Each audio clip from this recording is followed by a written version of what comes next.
사랑하는 자들아, 내가 이제 이 둘째 편지를 너희에게 쓰노니 이 두 편지로 너희의 진실한 마음을 일깨워 생각나게 하여 곧 거룩한 선지자들이 예언한 말씀과 주되신 구주께서 너희의 사도들로 말미암아 명하신 것을 기억하게 하려 하노라.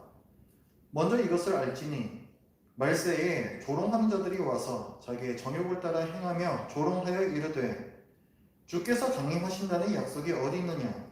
조상들이 잔 후로부터 만물이 처음 창조될 때와 같이 그냥 있다 하니 이는 하늘이 옛적부터 있는 것과 땅이 물에서 나와 물로 성립된 것도 하나님의 말씀으로 된 것을 그들이 일부러 잊으려 함이로다.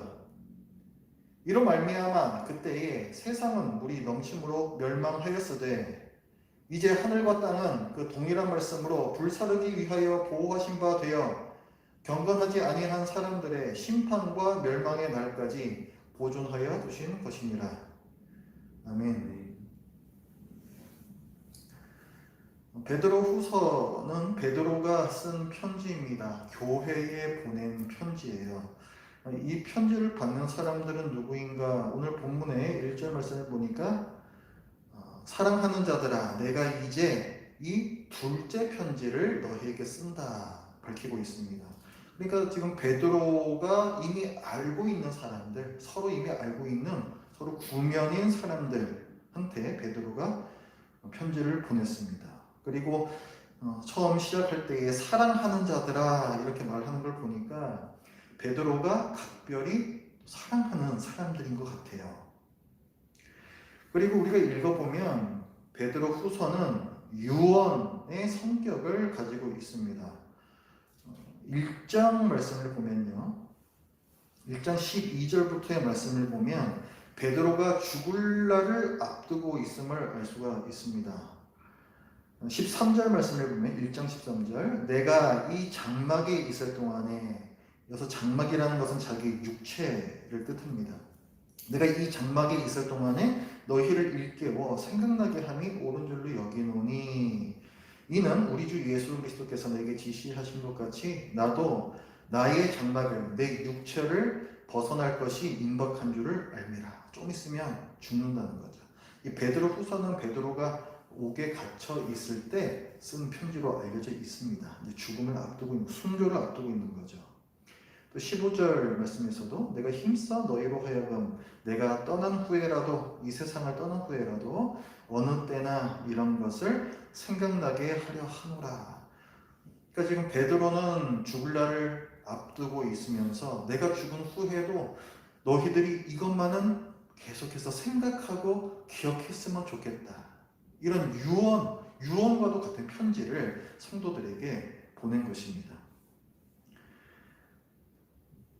자, 이게 유언과도 같은 편지라고 했으니까요. 여러분의 유언을 남긴다라고 생각을 해도 우리가 쉽게 생각을 할 수가 있죠. 우리가 유언을 할 때에는 정말 우리가 꼭 남기고 싶은 말, 정말 중요한 말, 정말 내가 사랑하는 사람에게 이 말만은 내가 정말 하고 싶다 하는 그 말, 이것을 남기게 되겠죠. 그러니까 이 베드로 후서에 있는 이 내용들은 베드로가 정말로 중요하게 생각하는 내용입니다. 그 중요한 말이 무엇인가? 오늘 본문에서 보면은 거짓 선생들을 조심하라 라고 얘기를 하고 있어요. 3절을 보면은 베드로는 이 거짓 선생들을 조롱하는 자들 이렇게 표현을 하고 있습니다. 먼저 이것을 알지니 말세에 조롱하는 자들이 와서 자기의 정욕을 따라 행하며 조롱하여 이르되 뭐라 말한다는 거죠. 이 조롱하는 자들은 자기의 정욕을 따라 행한다고 얘기를 하고 있고 또 뭔가를 비방을 해요. 조롱을 한다, 비방을 한다. 이 거짓 선생들이 나타나게 된 데는 어떤 배경이 있습니다. 지연된 재림이라는 건데요. 예수님께서 이 땅에 계시는 동안에 예수님께서 이 세상을 떠나시고 금방 다시 이 땅에 오실 것처럼 말씀을 하셨었습니다. 몇 차례 그런 말씀을 하셨었어요.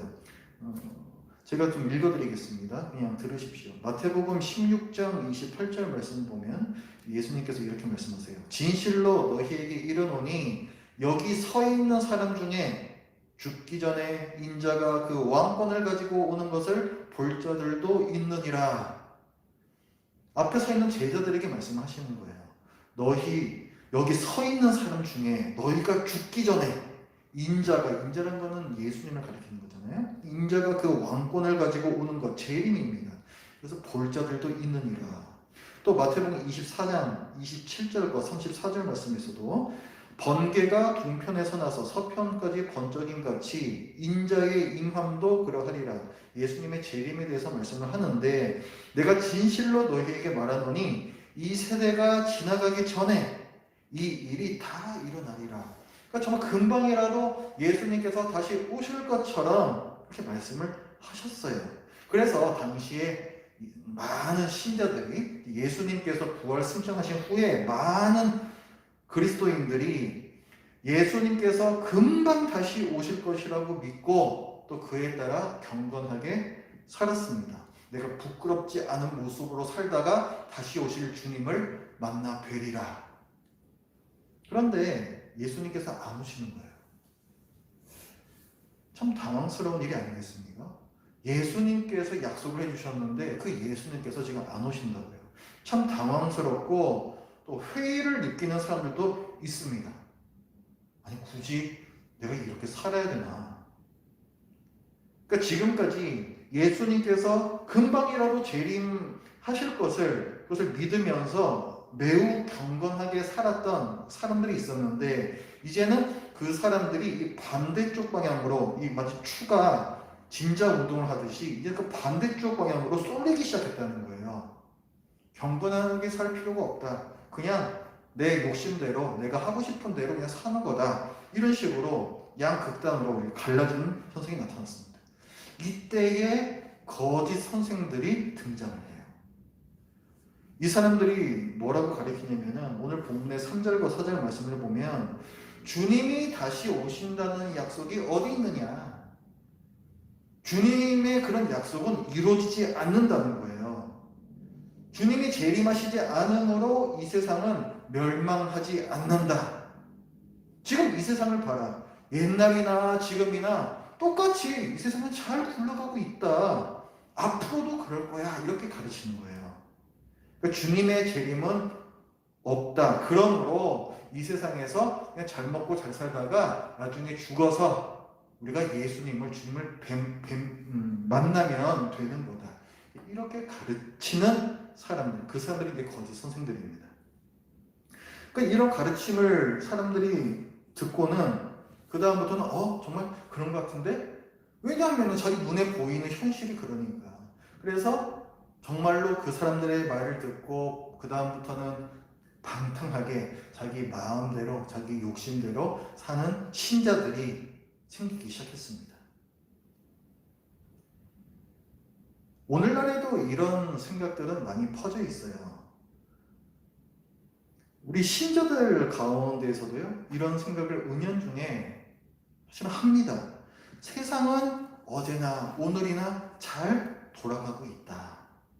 설마 내가 살아있는 동안에 주님께서 오시겠는가?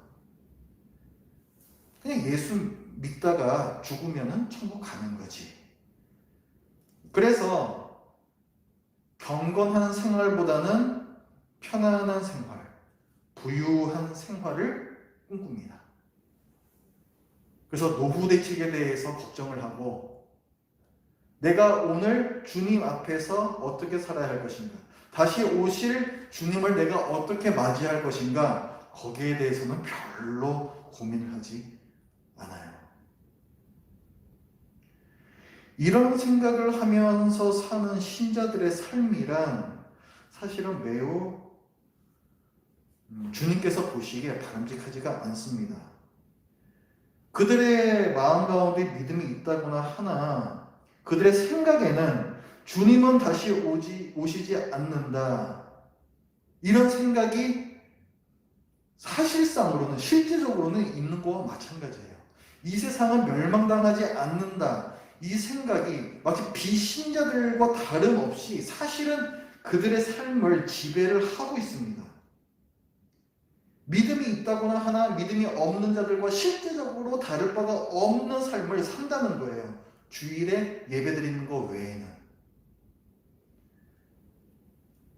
여러분은 뭘 소중하게 여기면서 살고 계십니까? 이번 주에 여러분이 가장 많이 생각하고 고민했던 것은 무엇입니까? 여러분 머릿속을 지배하고 있는 생각은 도대체 무엇입니까?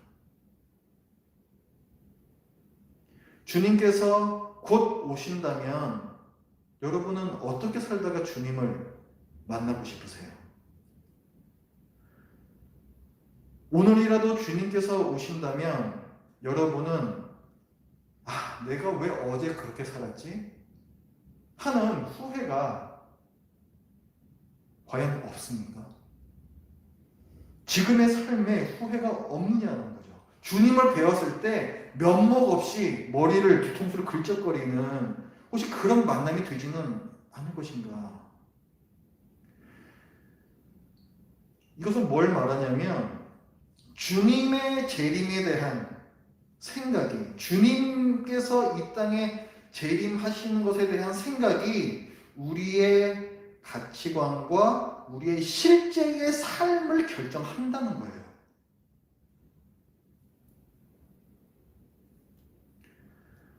이 세상은 망하지 않는다. 주님은 다시 오시지 않는다. 거짓 선생들이 그렇게 가르쳤습니다. 그것을 이제 베드로가 반박해요. 6절을 보면 노아 때의 홍수에 대해서 베드로가 말함으로 이 거짓 선생들의 주장을 반박합니다. 6절 말씀을 보면 이로 말미암아 그때의 세상은 물이 넘침으로 멸망하였으되, 여러분들도 잘 아시죠? 하나님께서 노아 때에 큰 홍수를 이 세상에 일으키셔서 이 세상을 멸망시키신 적이 이미 있습니다. 지금 우리와 같이 예배드리고 있는 우리의 어린 자녀들도 다른 얘기들은 잘 몰라도 노아 홍수 사건은 알아요. 그렇게 유명한 것이, 그렇게 알려져 있는 것이 노아 홍수 사건입니다. 그런데 오늘 본문을 보면은 선생이라고, 자칭 선생이라고 하는 자들이 옛적이나 지금이나 창조 때로부터 지금까지 세상은 변함없이 평온하게 잘 굴러가고 있다라고 얘기를 하고 있어요. 이건 무슨 얘기가 되겠습니까? 어린 아이들도 다 알고 있는 노아 홍수, 세상의 멸망 사건에 대해서 선생이라고 하는 자들이 그것을 무시하고 있다는 것은 그들이 거짓말을 하고 있다는 거죠.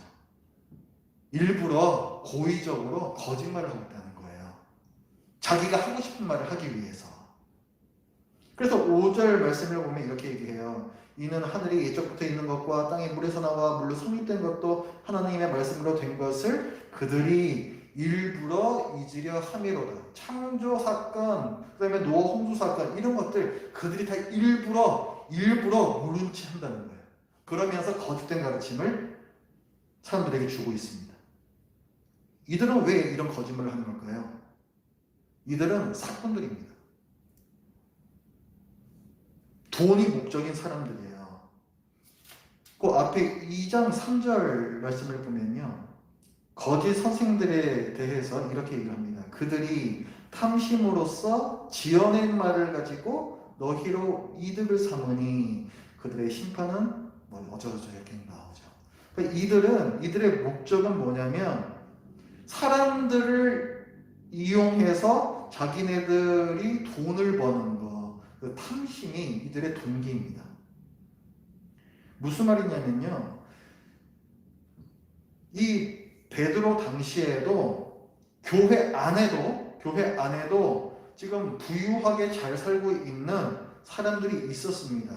근데 이 거짓 선생들은 그 사람들을 타겟으로 거짓말을 하는 거예요.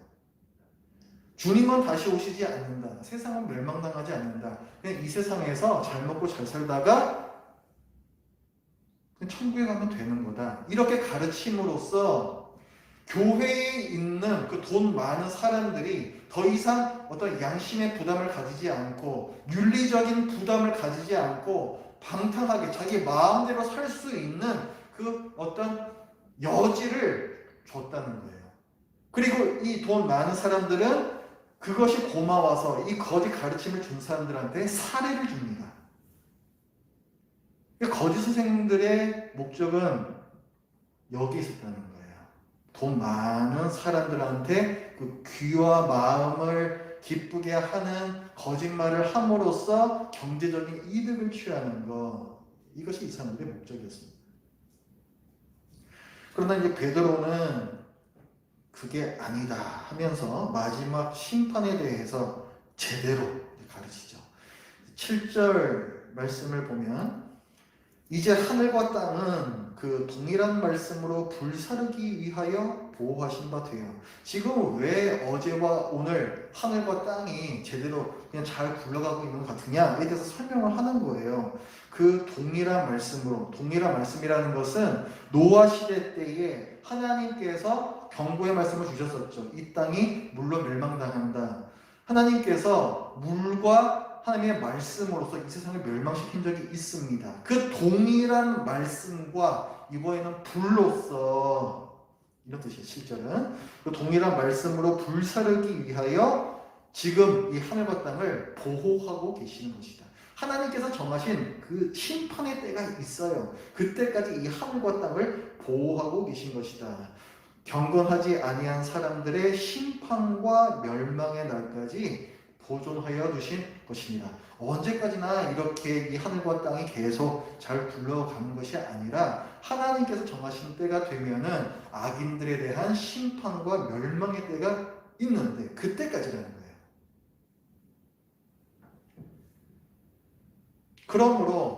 그러므로 너희들은 악인이 되지 않도록 경건하고 윤리적으로 살라라고 권면을 합니다. 11절 말씀에 보면 이 모든 것이 이렇게 풀어지리니 너희가 어떠한 사람이 되어야 마땅하냐? 거룩한 행실과 경건함으로 살아야 한다. 이렇게 나오죠. 14절에서도 그러므로 사랑하는 자들아 너희가 이것을 바라보나니 멸망당하는 것, 심판을 너희들이 알고 있다는 거죠. 그러므로 주 앞에서 점도 없고 흠도 없이 평강 가운데서 나타나기를 힘쓰라. 주님께서 다시 오실 거예요. 우리는 물론 그리스도의 십자가 대속으로 말미암아 모든 죄를 사함받아 주님 앞에서 의로운 자로 설 것입니다. 그러나 주님께서 다시 오실 때까지 구원받은 자가 어떻게 살았느냐 하는 부분도 굉장히 중요한 거예요. 다시 오실 주님을 바라면서 정말 그 신부가 신랑을, 다시 오실 신랑을 기다리듯이 그 경건한, 정결한 모습을 유지를 했느냐 하는 것도 주님께서는 귀히 중요하게 보십니다. 그 주님 앞에 부끄럼 없이 서야 한다라고 베드로는 말씀하고 있어요. 그리스도인은 눈에 보이지 않는 것을 믿는 사람입니다. 심판도 마찬가지예요. 마지막 심판 보이지 않습니다. 하지만 우리는 아직 볼 수 없는 마지막 심판을 믿습니다. 왜 믿어요? 하나님의 말씀 때문이죠.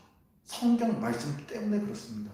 베드로도 그 부분을 얘기를 해요. 2절 말씀, 곧 거룩한 선지자들이 예언한 말씀과, 선지자들이 예언한 말씀이라는 것은 구약 성경을 가리켜요. 주 되신 구주께서 너희의 사도들로 말미암아 명하신 것, 사도가 전한 것들, 우리 시대 따지자면 신약 성경이 됩니다. 그러니까 선지자들의 가르침과 사도들의 가르침, 이 신구약, 이 성경을 말씀하는 거예요. 이 성경에 근거하여서 그 다음에 3절부터 먼저 이것을 알지니 하면서 조롱하는 자들, 거짓 선생들의 가르침에 현혹되지 마라.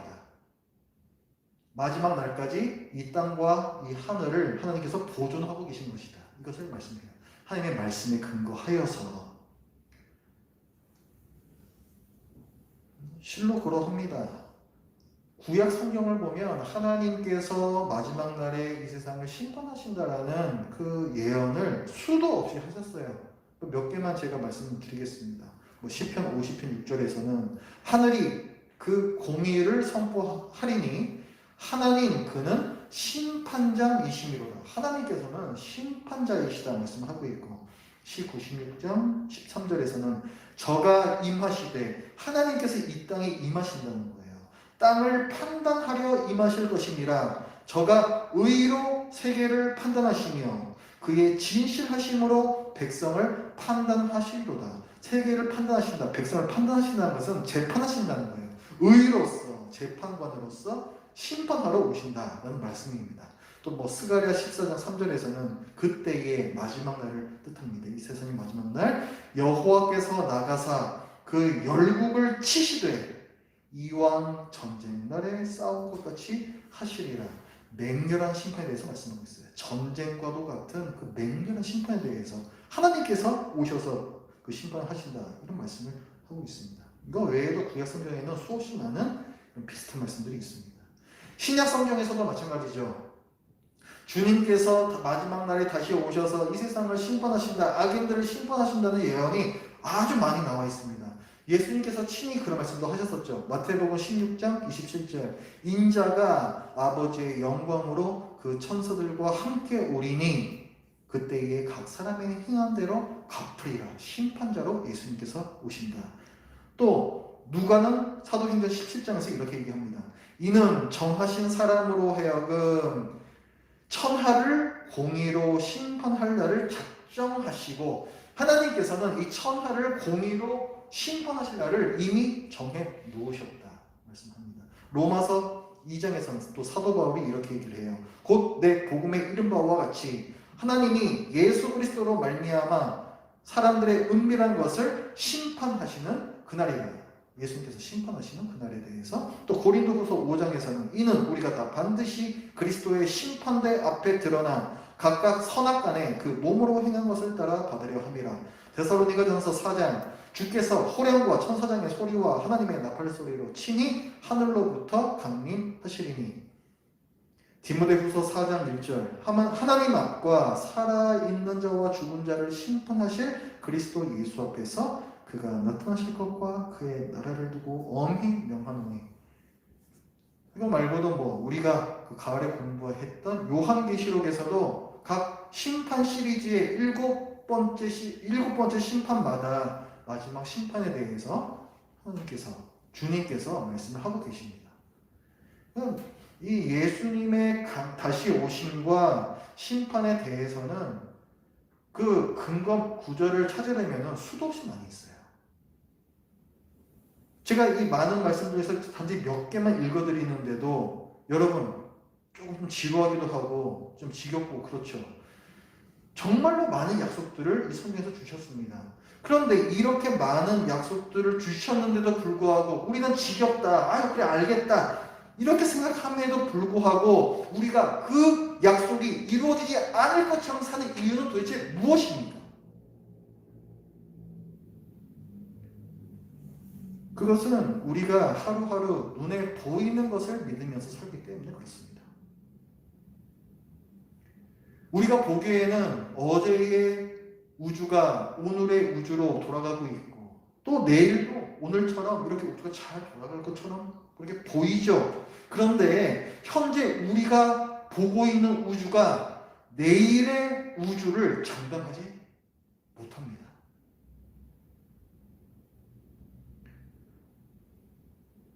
과학기술은 대단히 중요하고 또 쓸모가 많습니다. 그런데 이 과학기술이 과연 어디까지 커버를 할 수가 있을까요?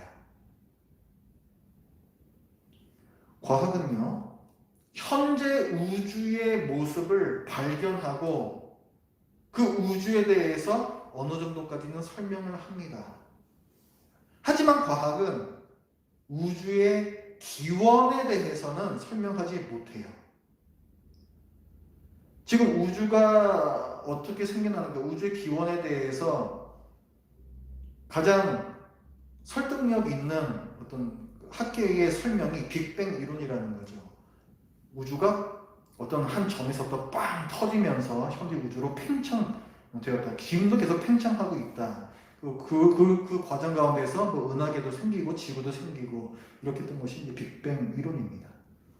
근데 이 빅뱅이 왜 어쩌다가 일어나게 되었는지에 대해서는 여전히 설명을 못하고 있어요.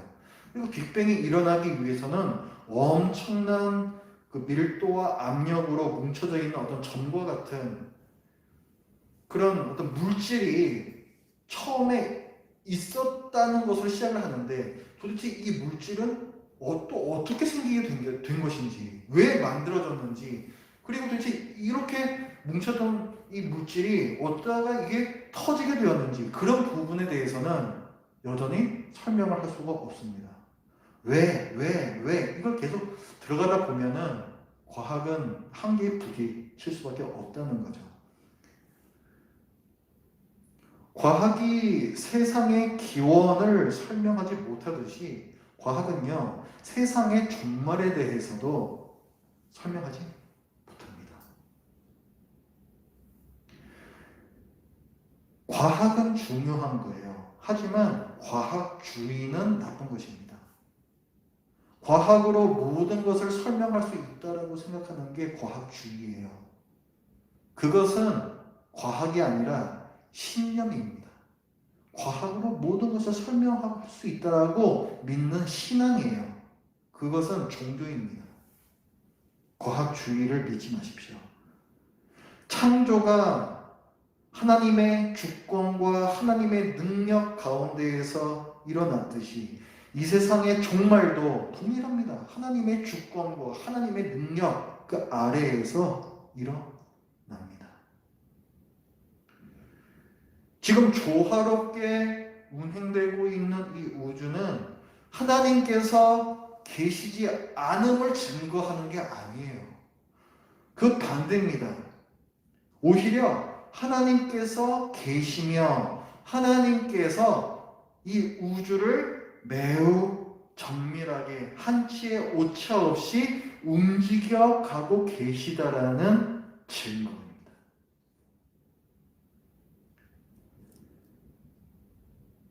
하나님께서 정하신 때에 심판이 있습니다. 이 세상을 만드신 하나님께서 그렇게 밝히셨어요. 그러면 도대체 예수님께서는 왜 안 오시는 거냐? 지금 예수님께서 재림하지 않고 계신 지금은 도대체 어떤 때일까요? 지금은 하나님께서 구원하시기로 택하신 자들이 모두 구원받기까지 하나님께서 기다리시는 기간입니다. 복음이 온 세상에 전파될 때까지 그 복음을 믿고 구원받도록 하나님께서 유예 기간으로 두신 기간이에요. 9절 말씀이 그 말씀입니다. 주의 약속은 예수님께서 다시 오신다는 약속이죠. 주의 약속은 어떤 이들이 더디다고 생각하는 것 같이 더딘 것이 아니라 오직 주께서는 너희를 대하여 오래 참으사 아무도 멸망하지 아니하고 다 회개하기에 이르기를 원하시느니라. 아멘. 지금은 은혜의 때예요. 지금은 하나님께서 구원받을 자들을 초청하고 계시는 때입니다. 따라서 지금은 주님을 조롱할 것이 아니라 주님께 반응해야 할 때입니다. 노아 때와 같이 무슨 홍수가 난다 그러냐, 무슨 세상이 멸망당한다 그러냐 조롱할 것이 아니라 방주의 문이 열려 있는 지금 어서 그 방주 안으로 예수 그리스도께로 우리가 피해 들어가야 할 때입니다. 크리스마스는 예수님의 오심을 기념하는 절기입니다. 2000년 전에 예수님께서 이 땅에 구원자로 오셨죠. 연약한 아기로 오셨었고 또 남들 보기에 미천한 몫으로 사셨었고 결국 십자가에서 나약하게 돌아가심으로 우리를 구원하셨습니다. 이제 우리는 예수님께서 심판자로 다시 오실 것을 생각해야 합니다. 베드로 후서에서 가장 많이 나오는 단어가 생각하라라는 단어예요. 생각하라, 생각하라. 베드로 후서 1장 12절부터 15절까지 그 안에서도 베드로는 자기가 세상을 이제 떠날 것을 앞두고 있더라고 얘기를 하면서 계속 너희에게 이것을 생각나게 하려 한다. 진리를 너희로 하여금 계속 생각나게 하려고 한다. 두고두고 항상 생각나게 하려고 한다. 이 말을 하고 있고 오늘 본문 3장의 1절과 2절에서도 또 생각나게 하려 한다는 단어를 계속 반복하고 있습니다. 1절 이 두 편지로 너희의 진실한 마음을 일깨워 생각나게 하고자 이 편지를 쓴다 얘기를 하고 있고 2절에서도 구약 말씀과 신약의 말씀을 너희가 기억하게 하려 하노라 또 이렇게 얘기를 하고 있어요. 베드로는 계속해서 강조하고 있습니다. 우리가 생각하고 기억해야 한다. 무엇을? 예수님께서 재림하실 것을. 그리고 예수님의 재림에 대한 이 생각이 우리의 삶을 이끌어야 합니다. 예수님의 재림에 대해서 여러분은 어떻게 생각하고 계시는지 스스로 점검하십시오.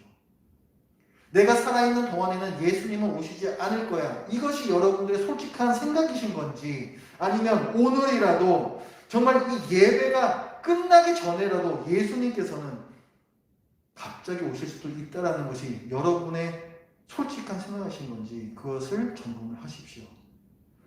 그리고 여러분의 가치관을 또 돌아보세요. 과연 여러분이 이 땅에서 여러분의 삶을 살아가시면서 중요하게 여기는 것이 무엇인지 또 그것이 왜 여러분에게 중요한지 과연 이것은 예수님께서 다시 오시는 사건하고 도대체 어떻게 연결이 되어 있는 것인지 그것을 생각하십시오. 예수님의 초림, 2000년 전 초림과 우리가 알지 못하는 때, 그러나 정해진 때에 예수님께서 다시 오심에 대한 이 생각이 내 삶을 이끌고 있는지, 그리고 실제로 그 생각이 내 삶을 견인하면서 감사와 경건으로 내 삶을 채우고 있는지 그것을 점검해보는 오늘이 되기를 바랍니다. 기도하겠습니다.